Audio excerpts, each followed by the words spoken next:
Welcome to Culture Alchemy, where we do a deep dive into film, TV, music, and the stories and trends lighting up the group chat.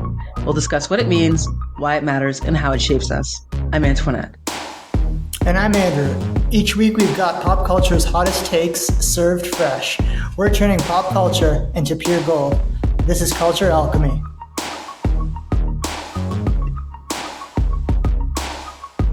All right. So, Drew, how's it going? It's going pretty well. It's a Monday, and I didn't get much sleep over the weekend. My dad was visiting from Quebec, and just was hanging out with him all weekend long. But I didn't get a lot of sleep. So before this recording, I drank a little bit of a Celsius energy drink. That's not one of our sponsors yet, but it definitely, it definitely kicks. All right, it definitely works. I think I'm flying right now, and it's very fitting because we're going to give our reactions to the Charlie Sheen documentary. I'm not on what Charlie Sheen was on, in that documentary, what he talks about, and we're going to talk about our reactions to the Charlie Sheen documentary. And we're also going to talk about the Emmys. So I guess we can start with what are your thoughts on the Charlie Sheen documentary? On Netflix? I mean, I saw it this weekend, and I was just riveted. Like, as soon as I started watching it, I loved it. And in fact, like I had to meet friends, and I was on the fence. I was on the edge as to whether or not I even wanted to go out. I was so into it. Yeah. I just think it's really well produced. I think it's really raw. It's great to hear Charlie telling the story from his own perspective. I also I really like the inclusion of, his friends, his family, and then also who wasn't in it was also an interesting thing as well too, even though they were all over the um, Yeah. the documentary. It was just really well done. I think I was also, and I'm sure you can speak to this yourself, but I was also surprised to see, um, just how Charlie is when he is just pared down in a diner, a man just chatting about his life and looking back on it. He's had an incredible life. Like, I Yeah. forget sometimes about how huge he was. Like, he was a superstar. Mhm. Because the drug use sometimes overshadows, and the tiger blood and whatnot overshadowed a lot of his yeah his his early achievements, the things that he's actually done, and I think I really think this was a good opportunity to be reminded that he's a human, because he almost became for me like a caricature. um and yeah, I just thought the vulnerability he showed as well too, Mhm. um was not only admirable but was like pretty amazing. So yeah, I really enjoyed it. But what were your thoughts on the doc? Yeah, I didn't actually expect it to like it as much as I did. I mean, I grew up watching, Charlie Sheen and Platoon and Mm. Hot Shots, like Men at Work with his brother Emilio Estevez, and a bunch of other Charlie Sheen films, which he talks about too, including Ferris Bueller's Day Off. He has a really interesting story about how he got the part for that and how it went as well. So just like that was one of my favorite stories that he kind of shares behind the scenes. It's very candid, his thoughts and how he sees himself now. I think he's how many years sober? I think like 10 plus years, probably at least. Just like really candid views and looking back at, all the chaos and all the behind the scenes stories and what he's learned from each experience as well. And now that he has like level headed and, it seems like he just is in a good place to look back at all this. And it kinds of like, it makes you kind of all you saw growing up was like him in the tabloids, right? All the chaos and stuff. So it's good to get a more human perspective on how everything was going on in his life and what he was doing is exactly as well. Yeah. Yeah, yeah, I really humanized him, and yeah, he was just there was something I realized when I was watching the documentary is that at one point Mhm. when he was on the Tiger Blood rant and he was clearly off the rails, he went on that tour and did the speaking tour. I forgot about that. You know what? I have I don't know. I went to that. I actually went to that. I was I just going to got say, tickets I'm to glad I that. didn't buy tickets for that because people that were not pleased with the performance. That's for sure. So I Yeah, yeah. it took me a second to remember. I'm like, yeah, there's footage of him in that documentary from the Toronto show.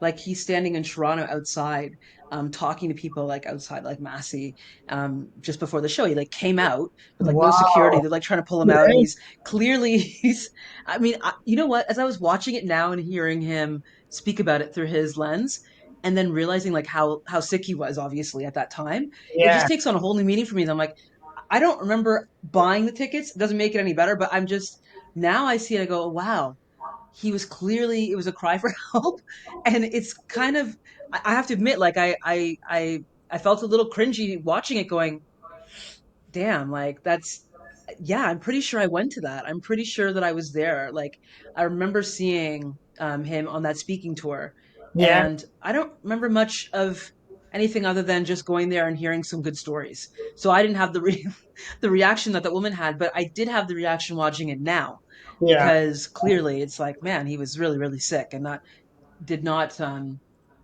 did not realize like in watching it back, like, oof, how extreme it was. I think I knew, but I didn't really know. I just always kind of felt like Charlie Sheen was just like enigmatic, like enigmatic drug use. Like, how is he alive? Like, it's kind of like a Keith Richards type, where I'm like, how is this yeah. dude alive?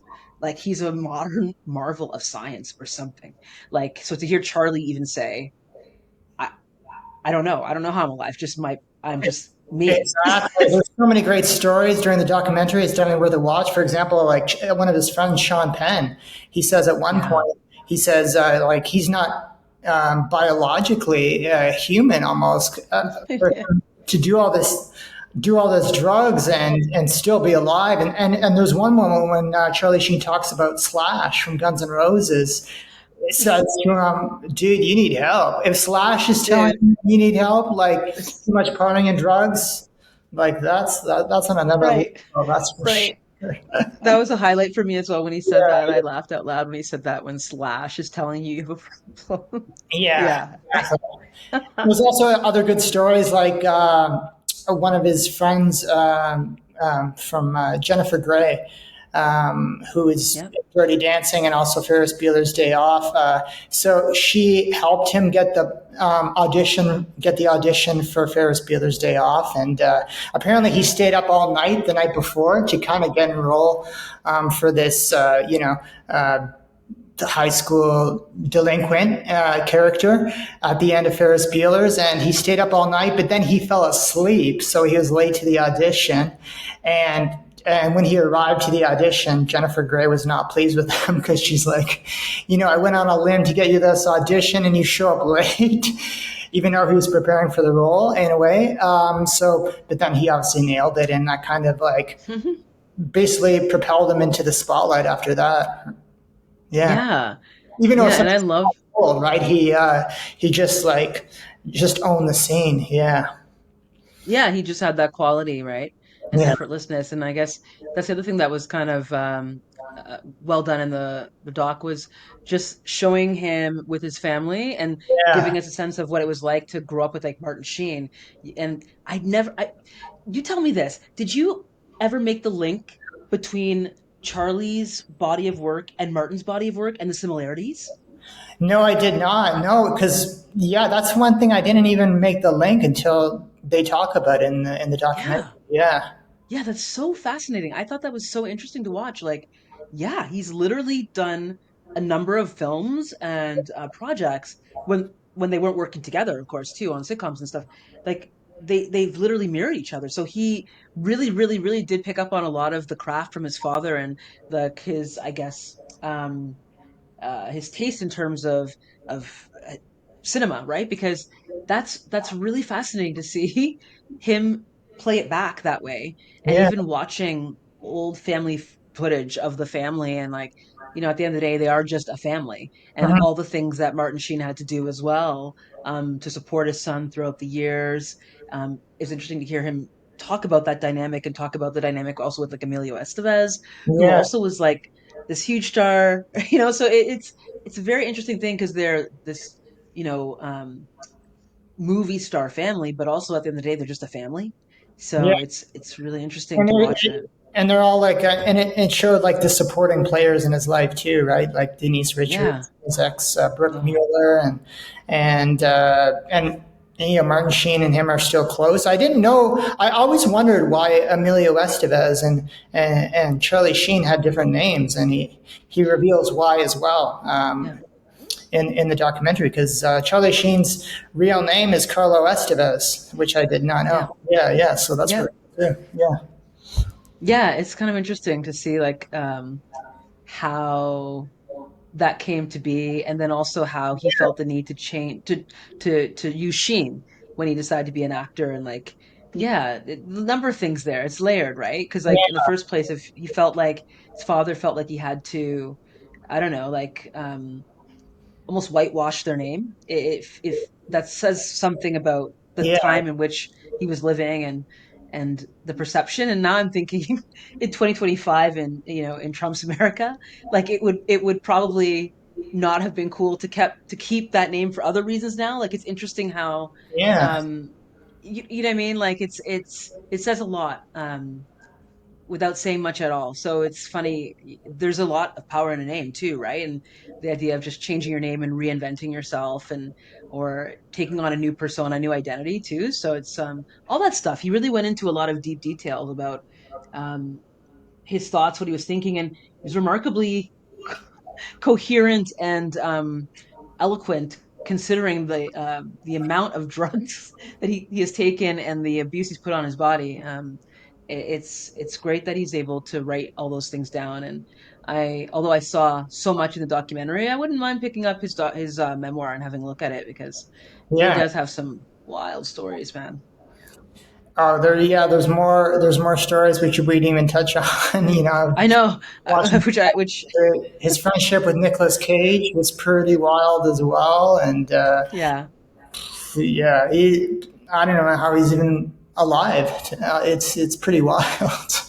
It is wild. It really Yeah. is. And I found it really and we should have said spoiler alert at the top here for the alchemist who hasn't seen it, but spoiler alert, um he lives. And at the end, when the drug dealer that he started to become really close friends with talked about how he helped wean him off the dope, Oh how yeah, he did it. yeah, Wow. I kind of that's, wondered, how did he stop? Like, I was kind of thinking, what was the catalyst for him yeah, getting off the dope? Never understood how he got off it. So, like, okay, that now check this out. When your drug dealer says, I think you got to cut back, like, I think we got to, like, he's conspiring with your family and friends to intervene on you, your drug dealer, yeah, that's, I mean, sit with that for a second. Because I remember him saying that he just started to prepare the crack with less coke, and like to make it less, to weaken it, so that over time he would give him the same amount in the bag, so Charlie thinks he's doing the same amount, but he's actually detoxing without even knowing it, right? yeah, So he's doing less and less, so there's less in his bloodstream. So eventually, and Charlie said this, I remember this very clearly because I thought it was such an interesting detail. He sat there in the diner and said that at a certain point he was like, he just kind of didn't want to do it anymore. And it's because, unbeknownst to him, like the drug dealer is actually weaning him off the drugs.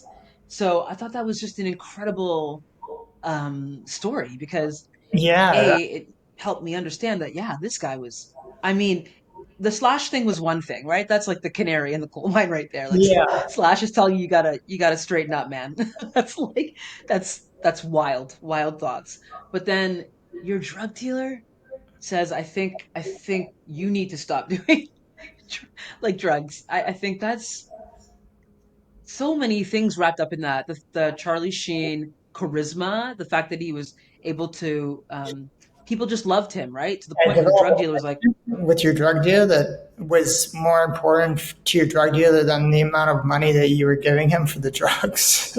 yeah, Yeah, that's you know, yeah, that's pretty. Yeah, people, they it's a charisma, and he was honest, and he was definitely very likable as well. Yeah, yeah, he is, and I thought that he was really people charming, could even the doc as well. charming. He was Yeah, talking about things that were pretty, I won't say gruesome, but like, I mean, pretty graphic.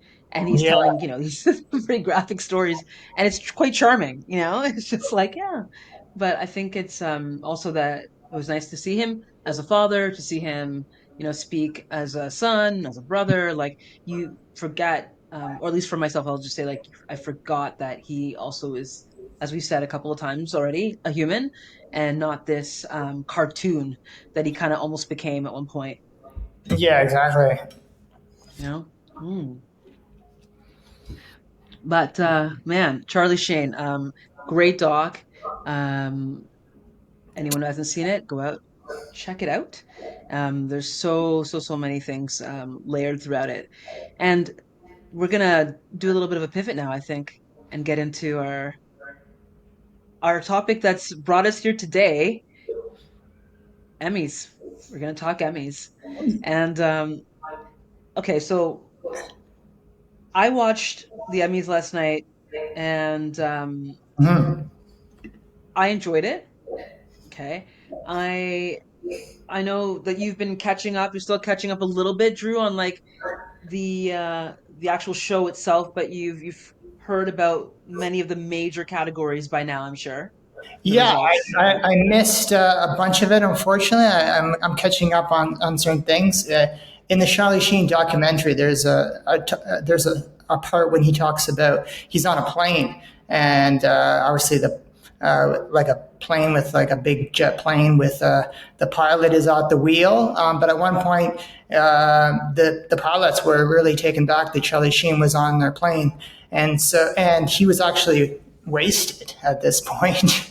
But they invited him to the cockpit, and at one point he actually takes the wheel and is piloting the plane, even though he's not a pilot and he's wasted.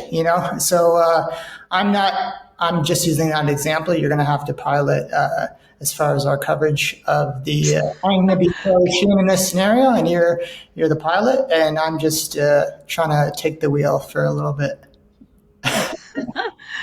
Okay. It was a long walk, but we got there. Thanks for Yeah, that I got explanation. there. I love I love it. I love it actually. I love that. That's great. And I'm happy to do so. Yeah. Because I think there's a lot of stuff here that we can talk about because outside of the who won and who didn't, there's also some chatter around the choice of the host and Mhm. the tone of the show that I'd love to kind of pick your brain about. So yeah, Yeah. I'll take the wheel. I'll take the wheel for the most part, but I would love to get your takes on a lot of the overall chatter around the ceremonies. Like, what have you heard about the Emmys so far? Have you heard anyone talk about, was it a success? You think this year was a hit or a miss generally? What are you hearing? I think success for the most part, but I've heard mixed things also too. Mixed things about the host, mixed things about just how the evening unfolded as well. And one of the main things I've heard about with the host is his ongoing joke about shortening the speeches. It started out we're going to shorten the, we're going to he's going to donate. He's obviously donating to the charity. I forget what the charity is called for the Uh, kids. Boys and Girls Club. Boys and Girls Club. That's it. He Yeah. started off the broadcast saying that he will donate 100,000 to the Boys and Girls Clubs. But as the night goes on, if you go over the maximum seconds of the speech, I think it's like a minute or something. Then A he will. second. Oh, 45 seconds, right? Yeah, so every second after over 45 seconds. Every second after 45 seconds, he will take away from the $100,000 going to the Girls and Boys Club. And it continued throughout the evening, that joke. And yeah, some people weren't happy about that. That's for sure. Yeah. Mm. Yeah, yeah. Nate Bargatze had that runner throughout the show, Yeah. and you're right, some people didn't like it. I'm gonna be honest, I thought it was funny. I thought it was really funny I thought the when he joke first did it. was funny. Yeah, when he first did it, but I didn't think he should have continued that the whole evening. I don't think even the youngest Yeah. winner, he commented on it too. The Oh yeah. Mm-hmm. shy kid from Severance Owen who won, Cooper. did yeah the youngest winner. He even commented on it too with his when he won his award. Yeah. Do you remember what he said? Oh, he said something like, "Oh, I'm way over," or something, and it's just kind of took a little bit away, for him to even comment on that. Yeah, Yeah, I think that was the main issue that I had with it. I thought it was actually really funny, yeah, and I thought it was funny to a point, but at a certain point, and you nailed it when you said that Owen Cooper mentioned it. It got to the point though where everybody, I yeah, felt their acceptance speeches were compromised because of it, like because they were so cognizant of the time that they kind of were thrown off, and yeah, so it started to become a problem. So like I thought it was really funny, but there were moments where I was like, oh, actually, yeah, okay, now it's just becoming a thing. Now every single time someone comes up, they're like panicked, they don't know what to say, and I think it's it's taking on a different kind of form now. And yeah, then there were moments too where I felt like we don't need to see this. Like I think it could have been just funny if it were like one or two segments, and then maybe if you left it alone. Um, but yeah, there was something. There were a lot of things actually. There were a lot of things that I found were quite unusual about this ceremony. If I go back now and think about it, but also um, Nate Bargatze's kind of he's really hot right now as a comic, as a stand-up. But for a lot of people in America, or I guess around the world, I should say, watching this, he may not be a household name. And I dare say not everybody would have been familiar with what he did on Saturday Night Live this year when he was on as a host. So when he opened up the Emmys, he did that. He did a bit like a cold open where he was sitting there with Bowen Yang and two others from Saturday Night Live. Um, and they were doing a like and they were in a laboratory with an inventor, the inventor of television. So they were doing a bit about okay, all the things that he's going to do now that he's invented television. He's going to have streamers, and he's going to have well, a number of things. He's going to have black entertainment television, and he's going to have Caucasian broadcast station, CBS. But he he kind of is he's the kind of comic where that bit, okay, if you know the SNL bit that he did last year, it's an exact replica of that bit that he did last year, fine tuned for the Emmys. So it started off great because I think people who have seen that would have immediately been like, oh, sick. Like he's doing the SNL thing again with the SNL crew. Awesome. Hitting the right note for sure. That's his zone. He's a very like clean comic, um, dry, you know, sort of almost like a lackadaisical quality to how he delivers things. But when you yeah, translate that to the stage of the Emmys, and when you need like someone who's going to be able to pop and keep the thing going and give it energy, he's an interesting choice because I'm not sure when he wasn't relying on that bit, not a lot of maybe not a lot of mustard, right, in that hot dog. yeah. So I don't know if he was the right choice, but I do like Nate Bargatze. I do. I think it was an interesting choice. I'm gonna throw it to you, Andrew, to see what your thoughts are, but I want to also put a little pin in the parking lot on Nate Bargatze and why I think he was chosen because I've had some thoughts about it. But let me toss to you because I just threw a lot of stuff out there. Oh yeah, but yeah, like the joke started off good, but I just thought it was too much as the night went on, and I didn't really know much about him beforehand. I've seen little bits of his stand up, and he's a good comedian for sure. But I don't know if he was the right choice. Mm. I don't know if he was the right choice for the Emmys. We'll see. We'll see if he's asked back another year. I don't know. Yeah. Now that's an interesting segue. We'll see if he's asked back. So if he's asked back next year, what would that suggest? He definitely nailed it for sure. But I don't think he's going to be back next year. Yeah. What makes you say that? Highly doubted. I think they're going to go with someone maybe, like who's more like more seasoned, I would say, for this type of venue. Like a Steve Martin, Martin Short again, or something like that. Oh, Amy Poehler, who he mentioned at one point, too, and Tina. oh, Tina Fey. Yeah, yeah, he mentioned Tina Fey. Mm. I think I'd like to see them back too. Yeah, yeah, Oh yeah, they're always the right choice. That's yeah, a winning combo, either one of those two. And Martin Short, I think, should be protected at all costs. He's a national yeah. treasure. I just love him so much. But I'll tell you what, I would not be surprised if they asked him, Nate Bargatze, to do it again. Wow. Yes. Why would you not be surprised? Okay. So he was kind of awkward and weird, right? You Yeah. agree, right? It was kind of awkward and weird. It was like not the vibe. That's precisely why. Because I think one reason, a couple things that dawned on me. I think that this year, going into the Emmys, obviously has been a really rough week for lots of people, but certainly for Americans. It's been very political. It's Yeah. coming off of a few months, actually, just a lot of heaviness. And so I think they wanted somebody to come in there and just Mhm. sort of like spiritually tap dance on their asses, because I don't think they wanted someone who's going to come in there and tell a lot of political jokes, No. use the platform. That's specifically what they don't want.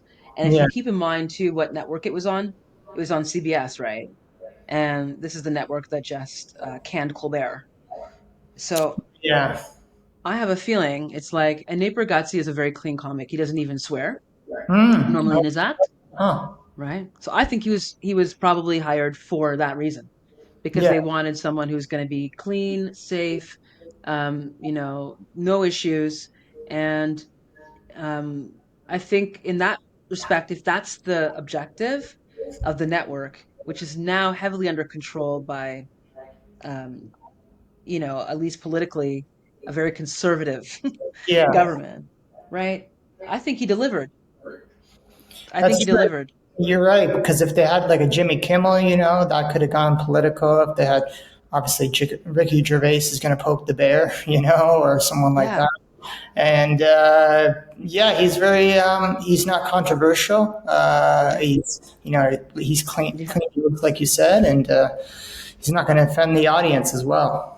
Yeah, yeah, exactly. And I think the right demo for the time too. yeah, It's kind of it makes sense. And I also think that um, perhaps there was also the curiosity around who he was. Bringing him in was risky, and so maybe they were trying to also take a swing for the fences in terms of, let's bring in somebody who has, like, I think, again, as I said, he's a big comic. Like, outside of Hollywood, as he even said himself, Bargatze last night, like, I'm kind of a big deal, and so like he is popular, and he's got a lot of virality around his work, and he's also popular with a lot of people. Uh, Generally, I think right now as a touring comic, like he can sell at stadiums. So I think this could also be, yeah, a way to maybe. I mean, we don't know. There's lots of things that could be going on, but I also think that in light of the political climate right now, who's in power, the way media is going right now with like the acquisition of a lot of legacy media, I think a lot of people right now and for good reason, because we saw what happened with Colbert. A lot of people don't want to take that gig. A lot of people don't want to say, they don't want to say anything political. They want to get up, thank their mom, thank their thank their agent, maybe thank their God, and then keep it moving. I really think that there was a tone last night that felt like that. That felt like people like were, I don't know. It was like we were in the Coliseum when Colbert came out, and because for obvious reasons, people gave him the most. I don't know. I would say like active standing ovation I've seen in a long time. When Hannah Einbender, who later on got bleeped, when she kind of gave her speech when she won for Hacks, and she thanked, Mhm. the cast, you know, told ICE where they could go, and then also said to free Palestine. The audience also went nuts for that too. I think people want to say things, but they know that they shouldn't. It's not really the time or place, and that there's a consequence for saying things, right? So I think they got Bargatze. He's clean. He's Yeah. he's funny. Good clean jokes, not offensive. Mhm. Keep it tight and leave. Yeah, exactly. Especially in the aftermath of which has happened recently. I mean, Right. yeah, it's a very, yeah, nah, Yeah. pretty Yeah. tough right now. Yeah. Yeah. So, I mean, we'll see what happens. Maybe you're right, and that they'll look at the ratings and go, yeah, we need to get some fresh blood in here. And at the same time, I could also see if it becomes, I mean, this is a whole other topic and show, so I won't go too deep into it. But I mean, if things Yeah. continue to go the way they're going, I actually could see Nate Bargatze becoming like the host of the Emmys, just because they know what they're going to get with somebody like that, right? So he's predictable, and that's what you want. And times like this, if you don't want someone saying something that's going to upset the commander in chief, right? So And I wonder about future censoring of some of the winners' speeches, yeah, on getting political, using that platform to voice their thoughts on what's happening in the world. And I wonder if there's going to be, how the future of like networks are going to, if they're going to censor that more, or, if that's going to be, reduced in some way possible, or yeah, that's another whole other topic as well. Yeah. yeah, oh, for sure, for sure. Because I do think that we're seeing a lot a lot more censorship, and it's it's going to be interesting to see what kind of art also we're going to be holding up to the highest praise at the next year ceremony, because I often think when things like this happen, that's when artists kind of go and they do their thing, and it inspires so much great work, which is why last night we saw the byproduct of what I thought was the pandemic sort of artistic Mhm. sort of rush, right? Because Severance, some of the top shows in terms of nominations, anyways. Severance, we had the White Lotus, we had the Pit, um, lots of people behind the studio, of course, but a lot of like workplace situations, which I find really interesting. And with Severance, I mean, people were waiting for years for this next last season to come out, so there was so much anticipation around it. And I remember when it came out, it really revolutionized the way that we were talking about work, and the concept of having somebody go in and essentially split their memories and their consciousness between having a work self and an outside work self, an outie and an innie. Just incredible television. So Severance did that thing, and The Pit, another show about workplaces. So it's a day in the life of an ER, of a busy, hectic ER. That's what The Pit is. And so The Pit also many nominations, right? The Studio, day in the life of a studio executive at work. Like I think workplace comedies, it's the same kind of formula, right? When you're writing a pilot, you take a workplace, you take the characters, it writes itself, but to do it in a way that it really resonates with people because it is so formulaic and keep it fresh. I think that's what made this year's Emmys really special. Is I realized so many of the shows did that. They just found a workplace, a cast of characters that would have inhabit that world, and they just wrote to those characters with precision, right? So I think that's what they all did very, very well. So yeah, so it was a great, great, great showing for a lot of shows. But yeah, as I mentioned, a lot of love for the workplace comedies this year. And speaking of a lot of love, it's good to be Seth Rogen. All right. Yeah, the studio Yeah, makes Emmy history as the most awarded comedy ever. yeah, I love that show, and I haven't finished it yet, but I'm on my way there. It deserves every award it got last night, and big fan of Seth Rogen, and who him and his writing partner Adam Goldberg write the show as well. Yeah, it's just an amazing show. Yeah, I love. Mm. It is, and I mean I've told you this many times before, but I'm gonna say it again for the alchemists out there because I like the show too. I knew it was gonna do really well, but I didn't think it was gonna do this well. Like I Mhm. was even shocked that it did as well as it did. But I do agree, deserves all the accolades it should get because I think not only is it um a show like about Hollywood Yeah, and they love to see themselves on the screen. What can I say? But it's done well. It's about them, and it's also done really, really well. It's like beautifully written, beautifully shot. The acting, as we saw last night, fantastic. And like Rogan really, really deserved all the awards he got last night. He's done a great job with that show. So.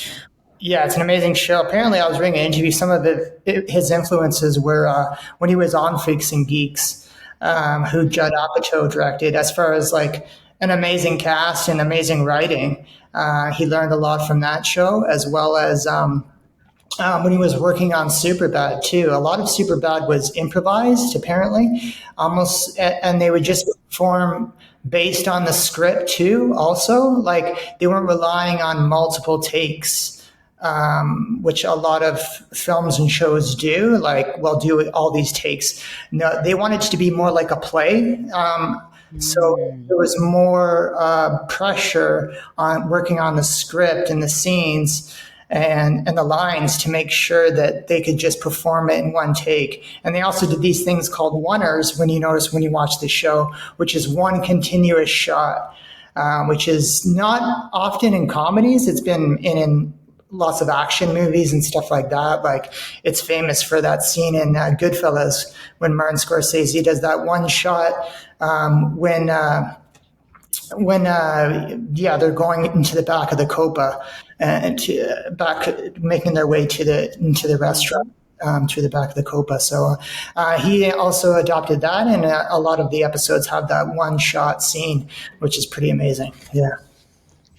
Yeah, it is a really amazing show, and like that. It's funny that you mentioned the oneer because we'll get into Adolescence, another show that took advantage of the oneer Okay. a little bit later. But yeah, anything else you want to say about the studio? Because we're gonna probably talk a little bit about the actual like awards themselves and who won what. But yeah, studio itself. Any thoughts before we dive into, well, since we're in the ballpark, we could talk about adolescence next. Just yeah, I was. I mean, it's an amazing show, but I was surprised about all the number of awards. Like you said, it won. But it's definitely well deserved for sure. And yeah, the cast is just amazing too. There's so and there's really like great cameos too throughout the season as well. So yeah, it's just a great show. You got to watch it. Oh yeah, and definitely like um very, very, very easy to watch, the episodes go down easy. But you know what else did not go down so easy, but cleaned up last night and made history last night. Speaking of the one shot, was Adolescence, and if anyone hasn't seen that show, it won 6 awards last night, Wow. including making history with Owen Cooper becoming the youngest ever Emmy winner in the male category, anyways. So he won acting for limited or anthology series, and he was a supporting actor, and he beat out quite an amazing cast of people too to get that hardware. I'm gonna pull it up here, but I remember when I saw it, I thought, okay, I hope he might win. But when I saw who was in there with him, I thought, I don't know, like he's kind of young. Will that work against him? Will they actually maybe award somebody else, knowing that, um, you know, I would assume he has many more years ahead of him. But no, they did reward Owen Cooper for that. And in that category for supporting actor, he actually beat out a number of people. Let's pull it up here. Yeah, so he beat out, and bear with me here. I think I do know who he beat out, but I want to be really, really sure because this is pretty amazing. I loved the show, and I thought that he was actually very, very terrifying in it, um, and speaks to just how much he embodied the role. I'll pull it up a minute. If you do see it for me, Andrew, let Yeah, me he know. beat But Javier Bardem for thank Monsters. you. Uh, Okay. Peter Sarsgaard for Presumed Innocent. Yeah, it's in a stat category. Rob Delaney for Dying for Sex. Ashley Walters for Adolescence as well. And Wow. yeah, Bill Camp for Presumed Innocent. So Yeah, I mean, there's a lot of power in that lineup, and he was the winner, and I think he was deserving, you know. Ashley Walters was really good in Adolescence as well too. But yeah, Owen Cooper just honestly transformed into that character. Like it was also the fact that he's never acted before. This was his first real gig, and it's just he was effortless. So I have no doubt in my mind we're going to be seeing a lot more of him, and we're going to probably see this kid like EGOT in, well, hopefully in our lifetime, but who knows. I think he's got something. He's really really talented, so happy for him they took it home. yeah, And Adolescent. Oh, sorry, go ahead, Andrew. oh, I agree. He has a long career ahead of him for sure, and he's definitely he's going to get a lot of calls after last night. That's for sure. For sure. Yeah, For sure. He's only 15, so he's got so much time as well too to develop his craft. And I kind of feel like when I saw him yesterday on stage and he was making his speech, um, he just had a maturity about, you know, at 15 for him to get up there and also, can we just say 15, that's not a bad night, right? You're doing all right. I mean, you win the award in your category, your first nomination, first win, first role, yeah, and who do you get to present it to you? The dream of every 15 and basically every man right now, Sydney Sweeney, also presents it to you. And right. so, hey, that's a good night for a 15-year-old, you know? I think he's doing all right. He's doing all right. Yeah, I think a lot of 15-year-olds would swap place with him in that moment. So, yeah, he's going to be something. I can feel that. But for adolescents as well, I don't know how many people have seen it, but it's a really, really gripping show. Very unfortunately relevant to also what happened this week around the gun violence Mm. in the States. So it's actually probably sitting even heavier with audiences now. It's really difficult to watch, but it's a really important watch, and it cleaned up last night as well too. I think winning almost every category that it was in.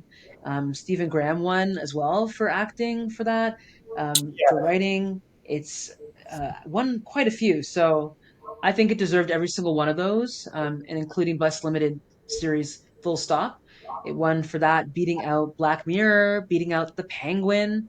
Um, yeah, it really, really, really not surprised, but kind of surprised that it did as well as it did. So I was happy to see some awards go its way, though, for sure. And speaking of the Penguin, I would say one of my favorite moments of the night was Christine Milioti winning for the Penguin, which I thought Yeah. was I really wanted her to win, and she did. And yeah, it was. She had a great speech as well. And yeah, I'm a big fan of her. You know, since How I Met Your Mother and Fargo, and she was also in Black Mirror as well. And I thought she did an amazing job playing Sophia Falcone as the crime family matriarch in The Penguin. Yeah. Oh, she was amazing. And I know she lost at a previous award show, and I thought that she needed justice. So I'm Yeah. glad because, man, what more could she have done? She really, she gave us everything. And Sophia just gave us everything. I'm glad that they recognized that. Yeah.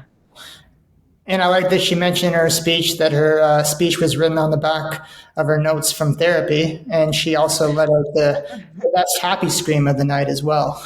when she, Yeah, I loved it. It was pure joy. I like when people win when they're not, sometimes when they're not as polished or as yeah, they're just bottled, you know? It's like, yeah they're not as polished. They're just being authentic, right? They're just yeah, their emotions are just overcoming them. Yeah, yeah, that's a raw moment, right? You're really seeing someone overcome with you can imagine like just the feeling if you've been working and hustling and grinding so long and to finally be accepted because wow, I just used the word to finally be accepted.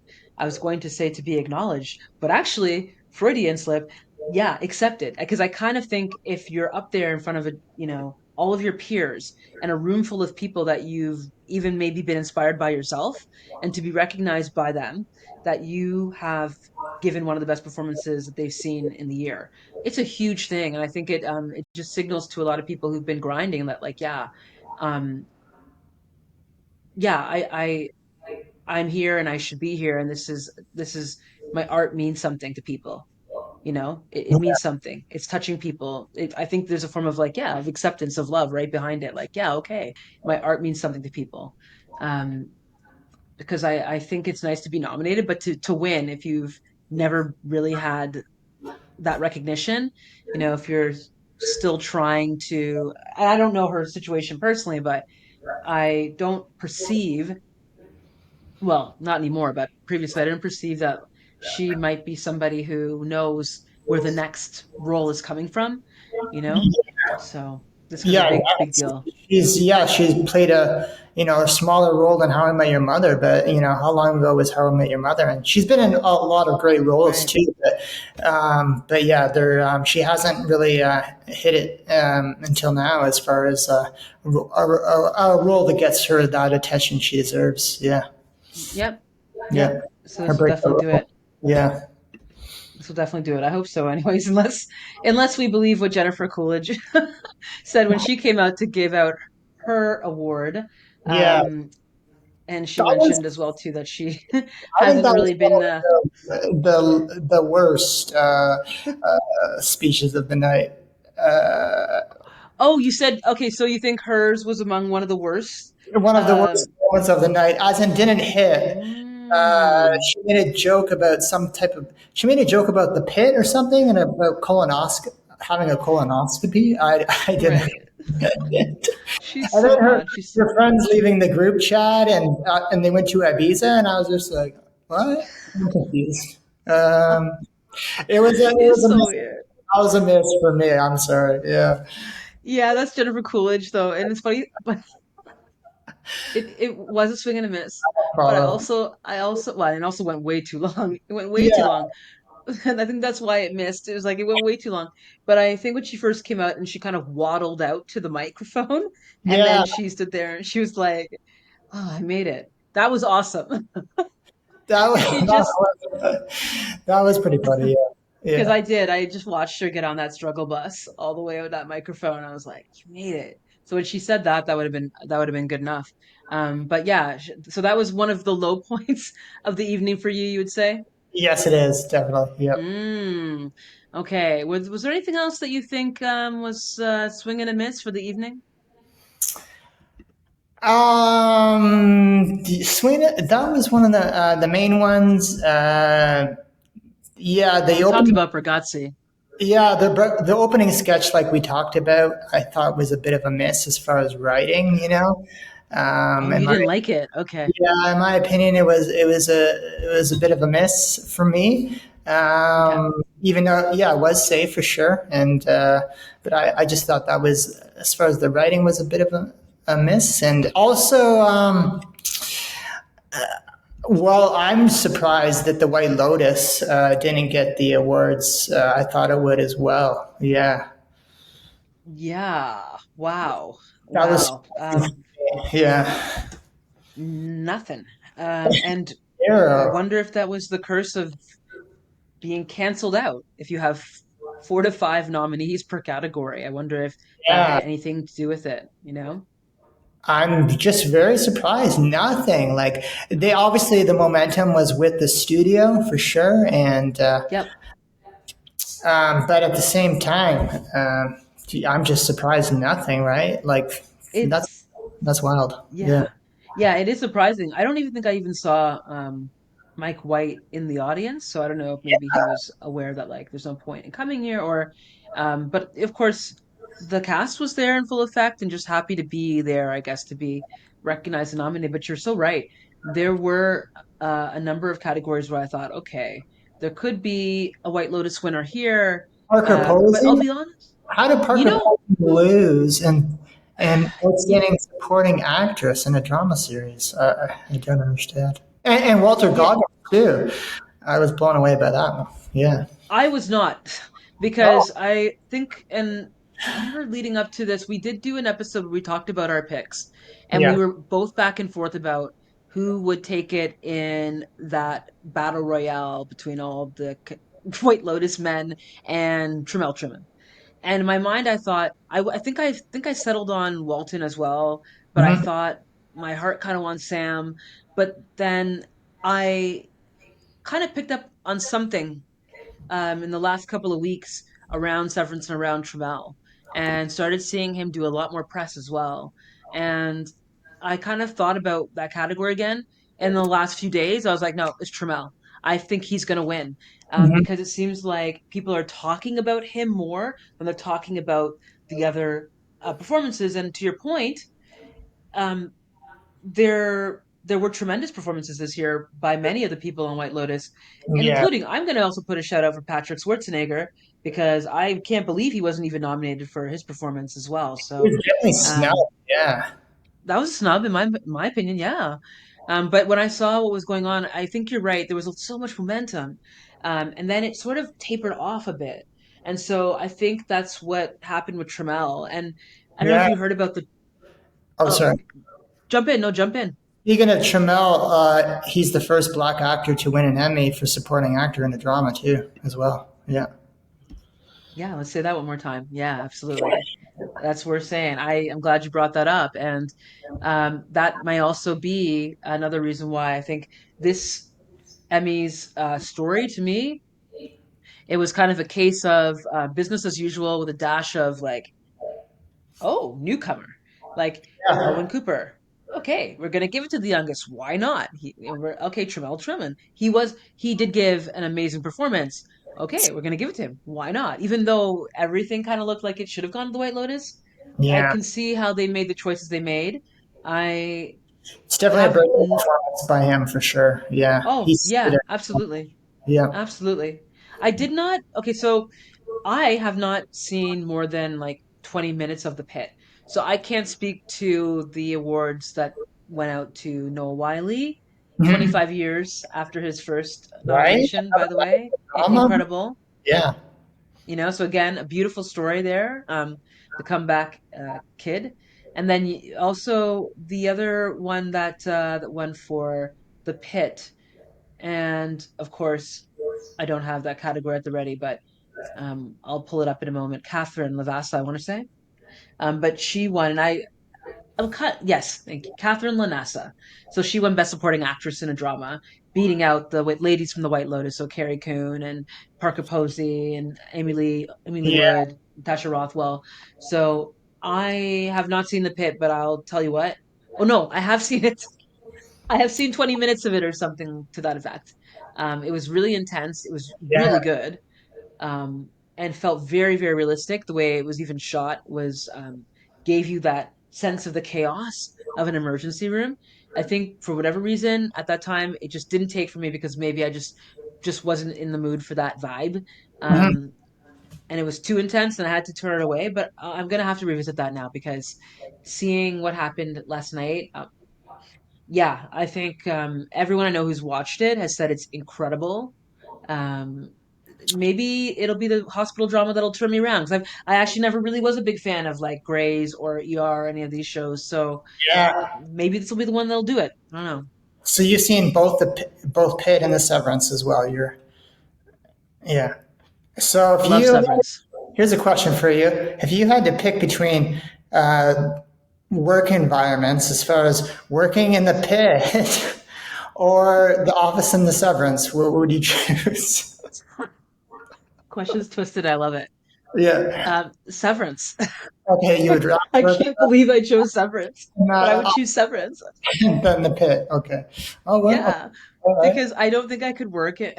I don't think I could work in an emerge, like doing surgeries on people. I just wouldn't like I'm not I'm a little bit more squeamish of like Yeah. blood and bodily fluids and other people's bodily fluids, and I don't think I would Yeah. have the steady hand required to do like Jennifer Coolidge's colonoscopy. I don't think I'd have it. But I think if I were to go in and play like a Tetris style Pac-Man video game all day that they do in Tetris and Severance, because Yeah, that's their job in Lumen. It's just like seemingly using Pac-Man to eat numbers for some reason. Not right. only would I crush that, I'd crush that. And I think it's an interesting proposition as well, the idea of like having an innie and an outie and going in and not even you wouldn't even remember your work. You just kind of leave and then you'd Yeah, have a total like work-life balance. Like I don't know, I'd go Severance, but what would you do? I would definitely choose the Severance. Yeah, I crushed it with Tetris back in the day, and like you said, and I'm very squeamish as well. I would not be a good doctor and work in that high pressure Mm, environment. It's live or die, right? yeah, this person's life is in your hands. And you're working yeah, around the clock too, also, right? There's not enough coffee in this world to make me want to do that. That's for sure. totally, totally. I mean, honestly, thank you for your service. All the people that work in the healthcare field, I Yeah, salute you. It's definitely not for me. Although, I mean, I guess I guess the day-to-day reality of it, I think yeah, I'm not sure that I would be able to do it. But Severance, you don't even remember the day-to-day reality, so it's like it's ignorance is universe. bliss. Exactly. But it's yeah, I can't wait to get into Severance though with you when you dive in and start watching a bit more of it because it is an interesting yeah, it's an interesting question. Like if you could actually Yeah, be severed and have an innie and an outie, would you choose to do it? And I guess it actually speaks to, well, it spoke to a lot of people during COVID and when, especially things reopened, a lot of people I know around me made a lot of changes because people had time to sit around and think. And among those changes, a lot of people changed jobs. yeah, And I know that there may be people that really got into severance because the idea of like, oh, F this job, at least if I can like turn my brain off and not have to think about it when I step outside, like what an amazing premise. So I think it really it really resonated with a lot of people. But I guess your answer to that question of would you want the innie outie experience um, might change based on whether you like your job. Like if you kind yeah. of like your job, then it's like no, I take a lot of pride in like in my job and what I do. It's like I don't want to not know like the impact of my work. I think some people would not want to choose that, and then there's others who would be like, "Sign me up, Right? sign Yeah. me up." You know, it's No, an I interesting totally show. agree. I totally agree with you. Yeah. Okay, so we're going all over the place, people. Buckle up. I hope you're enjoying this ride. But I think there's a couple of things as well too that I wrote down. I took some notes here. I wanted Yeah, to go through just make sure we haven't forgotten anything because there were some very interesting things last night. We already talked about Nate Bargatze. We talked about the fact that for you the opening was a kind of a miss. yeah. It was like a wah situation. Yeah, Okay, just the writing. I wasn't the biggest fan of the writing on that opening script, okay. opening skit. Yeah, Okay. And I liked it, but I'm now wondering if I liked it a bit more because I was thinking about SNL, because I was thinking about I yeah, had the original skit in my mind, and so maybe that's why it hit different for me a little bit. But if you didn't know what the heck it was, why is he doing this? I actually think it would have fallen quite flat considering the dance numbers that we're used to seeing yeah. in these big I just didn't shows. understand it. Yeah, maybe it was just over my head with that one. Yeah, I mean it's so Nate Bargatze, that's why I thought it was hilarious, but it's also like very like mid if you're thinking about a typical awards number to open a big show, then it's no Ariana and Cynthia, that's for sure. So yeah, a very different vibe. But yeah, so the hosting, okay, we talked a bit about that. And we'll see if Nate Bargatze comes back next year, if they go a different direction. I wanted to talk about, oh, John Oliver. John Oliver continues to dominate. He won another a couple of them actually. So scripted variety series Oh, last week tonight. He's got personally, John Oliver has personally 23 Emmys now. They have just steamrolled. And I actually heard something earlier today that this win last night, the wins last night, put him in a different league now. He's among the most winning of series of all time, up there with like The Simpsons. Wow, I didn't know And that. Wow. yeah, if you think about it, I can't even remember a time, as long as I can recall, watching the Emmys in recent years where John Oliver has not won. He always wins, Wow, yeah. No, he always right? wins. He always wins. Yeah, Yeah. yeah. Yeah, he always wins. And so, I mean, he's a lock. So John Oliver continued to crush last night. And yeah, I noted like, okay, no White Lotus, interesting. Andor picked up writing for Dan Gilroy for a drama series. So that was the only one it got, but it got something. I I'm know big, you're a huge fan of the show. big fan of that show. I'm glad it got something for sure. I thought it would get a bit more, but at least it got some good. It got writing for sure. It's definitely people see it as obviously a Star Wars show. Maybe they're kind of like not sure about if that's for them if they're not Star Wars fans, but it's just like a really good ensemble show. You should just Mm. give it a shot for sure. Yeah, great cast. Yeah. Yeah, yeah, and I'm glad that I got some recognition as well last night. We already talked about Owen Cooper. Yay, I wrote here. And that's he gave a really beautiful speech as well too. So we did talk about the art of the speech, like a little bit with the authenticity and the different levels. Like you got on one end of the spectrum, the Yeah. composure of the kind of British 15-year-old, and then on the other end of the scale, you have like Christina Milioti and like she's screaming into the microphone, kind of like that raw energy. And both are like authentic to them, I believe, right? And in very different ways. But I really appreciated Owen Cooper, his his wisdom for being 15 and getting up there and having that composure to just thank the crew. They were really big on thanking their crew and like, hey, the people behind the scenes who are doing this. And I think it also speaks to, if anyone has seen Adolescence, the technical feat behind what they did there, because it was all oneers, right? So like how they did it, I was watching it technically going, how the hell did they do this? So Yeah. there was a lot of people behind the scenes to thank for sure. I agree, and yeah, I think the best awards acceptance speech of the night was Hannah Einbender for her first ever win for Hacks. Though that was one of my favorite moments of the night. Great speech, and very Hannah Einbender, like very Hannah Einbender. And I kind of like how she started off by saying that I've actually, I've kind of committed to this I'm gonna lose every year thing. So the fact that I'm winning now is it's kind of weird for me, but I think that's very much basically what you saw on the stage is what she is on the show. Oh wow! Like she just playing a version of that, and I love Hacks. It's a fantastic show. Mhm. I only started watching it a couple of years ago because it kept winning, and I just couldn't understand why does this show keep winning every time it gets nominated for Gene Smart. So I had to watch it, and I'm glad I did. Fantastic show, really really good.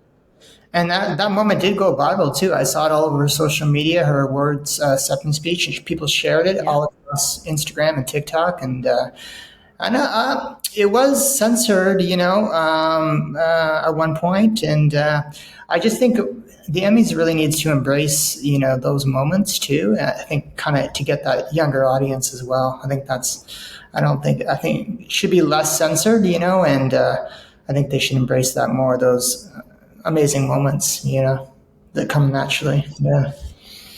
Okay, that's a great point you're making, because there was a delay, and Hmm. they did censor, especially in any kind of rebroadcast. They did drop out Hannah's last bit, and I'm curious because yeah, you were saying that you think that there really shouldn't be any censorship. I'm It's a wondering, do you it's think a fine it line. should be just uncensored, no delay, live broadcast for the entirety of the show? Like just let it rip kind of thing, or what are your thoughts on that if they Well, did it's that? it's a fine line. Honestly, like especially in this day this day and age we live in, with recent events, it's a fine line that they have to walk for sure. And obviously, it's a major broadcast that goes out, to how many millions of people all over the world, and there has to be, some sort of delays. We all saw the Oscar slot too, which A little bit delayed too, a little bit, yeah. So there's those moments that can happen for sure, and they've happened so many times over award shows. So there definitely has to be some type of censorship. But yeah, it's interesting. It'll be interesting to see when winners want to, use the platform to talk, to make a political statement, and stand up for what they believe in for sure. And it's a fine line that they need to walk, I guess. Yeah. Yeah, you're right. It is a Yeah. fine line. It is a fine line. And I think one thing that'll be interesting to see moving forward, especially as we get into like, deeper into award season and we get Yeah. ready for, the big hardware coming out, which tend to be classier, I think, affairs anyway. But with the TV crowd, I mean, they get wild. And I Yeah. noticed a couple of really interesting things that might speak to the issue around the censorship piece. I don't know if you recall when Brett Lauer won for lead actress drama for Severance for her role as Helly. Okay. And in that role, she plays two people, of course, right? The innie at work, Helly, and Yeah. then the outie outside, Helen. And the way she plays those two roles, like man, like a fiddle. It's just the precision, just even a look. It's kind of like honestly watching for me watching Michael B with Sinners, watching him cook there Oh wow. because the way he played both Stack and Smoke, I'm like, there's a little nuance in how he's playing this one versus this one. So I could tell even if they weren't wearing like their different hats, I could tell based on just his physicality which twin he was playing, right? Mhm. Which is what made it so Yeah. great, right? Yeah. Yeah. Same with her. Same with her. Like you could tell she was dressed exactly, well, a little differently, but pretty much the same, right? And just watching how she played both, because one outside is quite cruel, and then the innie is quite sweet and charming, and the difference in just like even just her facial expression, a snarl, like it was head to toe acting. She really did deserve that. But anyways, my I digress. My point is when she won the award and she got up to the microphone, she had I don't know if anyone noticed this, I but when did. she had her acceptance speech and she was reading her speech, on the back of her speech, she had something written like scrawled in pen, "Let me out," which for anyone who's a fan of Severance, like the "Let me out," that's a reference to her character trying to communicate to the outside world when and spoiler alert, okay, that when she realizes that um she's being trapped in this agreement to be the Okay. innie for her outie. Oh, okay. So Yeah. Yeah. yeah, so I don't think I'm spoiling too much there, but basically, yes. When she's got her note there, and the actress Hey, Brett Lauer was I did not notice them. reading it, thought that was just so cheeky, so cool. Um, and yeah, I think that might be another way that people could actually get away with making statements without getting censored immediately. Like, Mhm. what if you were just to take your notes out and just write something on the back of your notes, right? So I thought that was very clever by Brett Lauer. So maybe we'll see that instead of the 3 second delay, you know? Yep. That's. Anyways. I didn't even notice that. Yeah. Yeah, yeah, it's just tiny, It's but right thought it there. was really funny because speaks to yeah, to the show and her character's cries for help. But the kind of dark. But yeah, there was a lot of stuff that I thought was kind of dark. Like the whole girl guides thing. We talked about that maybe that bit went on a bit too long and maybe got a little bit dark.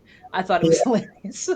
But yeah, maybe for the first like 10 minutes it was hilarious. Um Okay. We have talked about quite a bit here, but jump in any point if there's anything that you wanted to discuss, because um, for the most part, my notes were very much words based on my reaction at the moment.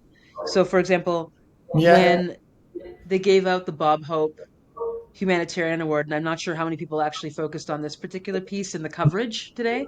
No, I Do you know didn't who hear. got it? I didn't hear anything about it. No. Oh. Which is so fascinating because it tells me about the tone of the show that people Yeah. either picked up on Nate Bargatze, shot the bed, or that hey, these two shows steamrolled the entire thing. But Bob Yeah. Hope Humanitarian Award was given out to Ted Danson and his wife Mary Steenburgen. Oh wow. Yeah, because Okay. they are huge philanthropists, huge full-on rapists, as Charlie would say, and they have like a very, um, just they're known in Hollywood for just really being behind a number of different causes, both environmental and also they've done a lot of work with the 2SL LGBT community, particularly have been huge Mhm. advocates for the trans community, Ted Danson in particular as well. So yeah, they were given the Bob Hope Humanitarian Award. Truth be told, I, I listened to a bit of the speech and I thought this is really great. And then I actually PVR'd through it, so I didn't listen to the whole thing. I got the gist of it though, and they're wonderful and delightful and everything. And I wrote down only I wrote down two words beside every segment as I was watching, and beside their segment I wrote Ted and Mary couple goals. They So are good couple. for the I agree. I Yeah. mean, come on, come on. They're like, I don't know. I think their love story is beautiful, and also congratulations to them for their Bob Hope Humanitarian Award. Oh, we could also talk about the in memoriam segment as well. There were a couple of things that so again, like some of this was not even covered. I bet, right? Yeah. So, um, and I think that might speak to people thinking this was a pretty like meh ceremony, but um, nothing to report there really. I was just gonna say I think it was fairly tasteful. We actually got a, shout out, shout out. I guess I could say that to Michelle Trachtenberg finally, who was missed in the previous round of obits, and it led to a really funny. I bring it up now because it led to a really funny pairing for presentation with Ray Romano and Hmm. oh my God, Br- um, Brad Garrett. I want to say Brad Garrett, which is so if you watch Everybody Loves Raymond, Ray Romano, and then his brother, the guy who played his brother, whose name I blanked on for just a moment, which is hilarious because they came out and did actually what I thought was one of the funnier bits of the night, one of the funnier pairings, because there were some very weird pairings as well tonight. They came out and Brad kind of talked about how Ray Romano has gone on to work with Scorsese and has had relative success since the end of Everybody Loves Raymond, and how Brad Garrett's like, I can't get any, like he won for supporting Yeah. actor as well, and he can't get any work. And funny because I just almost forgot his name again tonight. And he also said that the next time he's going to hear his name at the Emmys will be in the in memoriam, and you could just hear the entire audience. I thought it was so That is. awesome. And the entire audience just went, oh, it was so dark.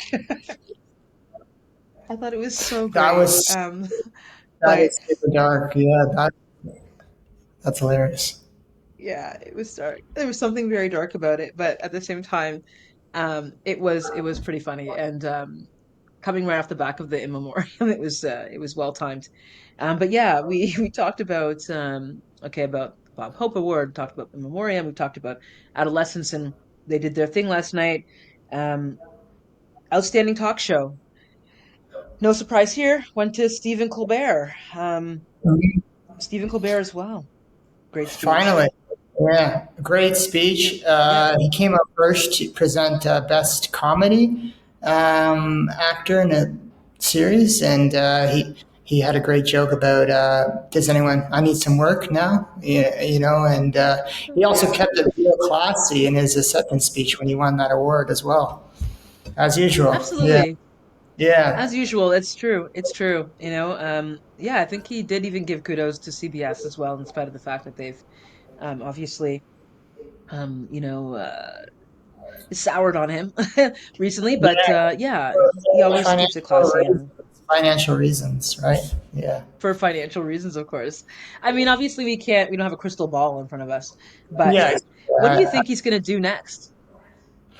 Um, that is a great question. I think he's going. I think what he's going to do next, actually, is I think he's going to have a series on Netflix. I think he's going to have some type of talk show or some type of like a variety show on Netflix. I think that would be a great place for him next. Yeah, Oh, where he has more free reign to do what he that's wants, and yeah, I think that's yeah. where he should be.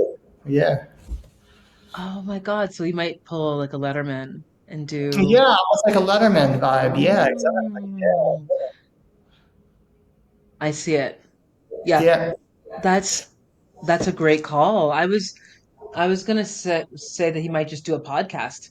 He oh, might just do true, his own true. podcast. But why He could. not both? You're totally Yeah, right. Netflix.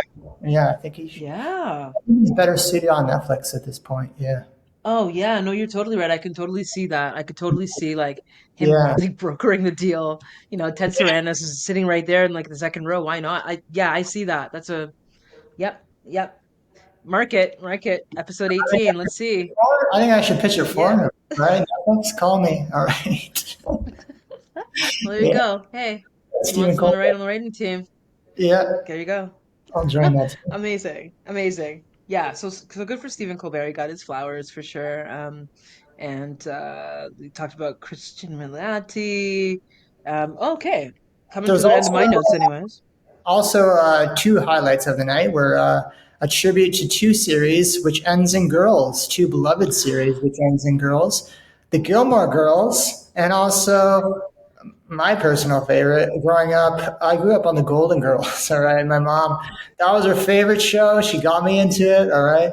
I thought that segment was too short, though. That was my complaint of it. I thought it didn't do the show justice. But that show holds a special place in my heart. So maybe I'm biased, but I thought it was way too short. I don't think I should have. I thought it should have been better as well. Yeah, as a tribute to Golden Girls, but also I'm glad they honored Gilmore Girls as well with that reunion, right, with the two main characters. Yeah, Yeah, good point. I forgot about that, which because it yeah. was so damn short.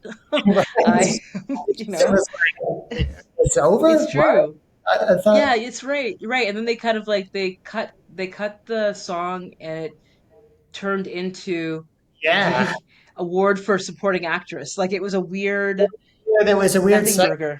Yeah, it was weird. Yeah. Yeah, yeah. I Yeah, think it's like that. we got to mention it, but Yeah, yeah, something happened there. I feel like we have to mention it. Okay, let's just put this in here. Maybe it was like a rush to get that segment together. I don't know, but it just felt, to your point, like almost if I didn't see it, I wouldn't have missed it. yeah, and rushed and like almost like a. I think they made a mistake too at one point with that segment. Yeah, I think they missed Mm, one of the names or something. I think. yeah, Nate Yeah, I think Bargatze screwed up the name. he did. Yeah, Yeah. he screwed up the name, That was one and of I would say, yeah. Don't mess. yeah. I mean, yeah, thank you for being a friend, right? This is the Golden Girls we're talking about. Don't mess with Golden Girls, right? They did them dirty for sure. Yeah, No, for sure. Yeah, I loved Golden Girls too, and I think the same thing with the Gilmore Girls tribute. I was like, it was yeah, actually kind of short from my memory. I don't remember them. They were on the porch talking, and then I can't remember what happened afterwards. But it was yeah, it was an interesting like those two bits were interesting, and it reminds me of something else. Um, wow, I don't know how I didn't realize that till just now, but I was thinking about the pit and the fact that I would maybe like to check it out now and try again, even though I found yeah, it really, really disturbingly graphic. But there were no clips last night. yeah. So Oh yeah, if you haven't seen the shows, then it would have been a weird thing to watch. I mean, I think normally they would have, and the yeah, nominees are, and then you see a little bit of their work. So you understand like why the person may have been nominated, right? So I don't know if it was just me, but I don't think there were any clips. yeah. There should have been more clips for sure, and they should put more clips on social media too. You know, Yeah. as well. But yeah, that's one thing that the Oscars is really good at, really Yep. showing really great montages and clips of nominees. Yeah, I think that was Yeah. lacking in this award show. Yeah, I didn't realize it until just now, but yeah, that might have helped because one of the other categories that I wanted to talk about, I realized I hadn't seen the show, and I was like thinking it would be really nice to have seen a clip. Was the award that went, I think, to everybody's shock, was the award that went to Jeff Hillier for his role in Somebody Somewhere, which is a show that I have not seen yet. For those who are watching, if you're Canadians, you can watch it on Crave. I haven't seen it yet. I've had people tell me that they really liked the show. Well, not people, a person, one, one person, because I don't really know anybody who watches it. But I think they're gonna get a lot more viewers now because it's something that that maybe for me was the biggest surprise of the evening, but one of the best speeches of the evening. So, supporting actor in a comedy series went to Jeff Hillier for Somebody Somewhere, and he beat out Michael Urie for Shrinking, who I heard a huge response when they called his name as a nominee. I think he was definitely in the mix as one of the top contenders. Evan Moss-Bacharach, right, for the Bear, which is Mhm. huge because he's been a lock for that for the last couple of years. Ike Barinholtz for the Studio, which is huge considering what just happened with the Studio. And then Coleman Domingo for the full 4 seasons. So Jeff Hillier Yeah. was like a huge surprise to me. Mhm. I wasn't familiar with his work at all. And this is one of those things where I think he gave an amazing speech. And I would have loved to have seen a clip from the show, so that I had some context for his win. You know? Yeah, I agree. Yeah, and you mentioned Shrinking. I'm surprised Shrinking didn't win as well. That's a great show, and there is lots of great TV. But yeah, I'm surprised that didn't win anything as well. Yeah. Yeah, I'm not surprised it didn't win anything because it just seemed like it's never its year. Like it's a great show. And I feel like it might be one of those shows that may just have the curse of the the other shows that are in its company are just so good. Like Hmm. Shrinking is not a bad show, obviously, because it keeps getting recognized, but it doesn't win. And there's always a show that's like that, I find, where they'll always nominate, like, always gets nominated but never wins. But then maybe Like at the Jessica end of Williams, its run, Harrison no, Ford too. Jessica, Yeah. I'm surprised Harrison Ford. That's why, Yeah. um, that was a surprising one for me. But he Mhm. went into it, I think, being very heavily favored just because it's Harrison Ford. Yeah. But that's why I thought these awards were actually, in spite of maybe a more lackluster actual like performance, it was really interesting because every category I really didn't know which way it was going to go. Yeah. So I kind of liked it. I thought that that was really great, and so yeah, congratulations to Jeff Hiller because obviously that's a huge win for him. Yeah. And I think if anything, now we're gonna have a lot of more interest in Somebody Somewhere, which I have been meaning to check out. So I may do that now. So yeah, Jeff Hiller. Um, I think we've actually gone through most of the major categories, Andrew. Is Oh yeah. there? I think we crushed it. Yeah. No, I think we did. I think we did. I know there's obviously a lot of other things that people probably want to bring up, discuss, um, thoughts on the categories, who should have won. We'd love to hear all of that stuff. But I think that we've got like I don't know, we've got a year that really honestly went. I don't know if I can say like I'm that surprised, but I'm more surprised at just the lack of Lotus. I think Yeah. that's the only thing that That was the biggest surprise surprised me. for me. I mean, yeah, not surprised that the studio received a lot of awards. I didn't think it would receive that many awards, but yeah, the lack of attention for White Lotus, which is my favorite show, surprised not thinking anything. And yeah, but it just studio and Severance dominated this year. Yeah, Yeah. yeah, and well deserved all around. Well deserved all around. Did they get it right this year at the Emmys? Who surprised you? What were the hits? What were the misses? We'd love to hear all of that, and we want to thank you for joining us. Hope you enjoyed the show. But before you go, don't forget to subscribe, leave us a review, and follow us on Instagram at culture_alchemy. We want to keep the conversation going. That's right. Until next time, alchemists, Stay curious. stay curious.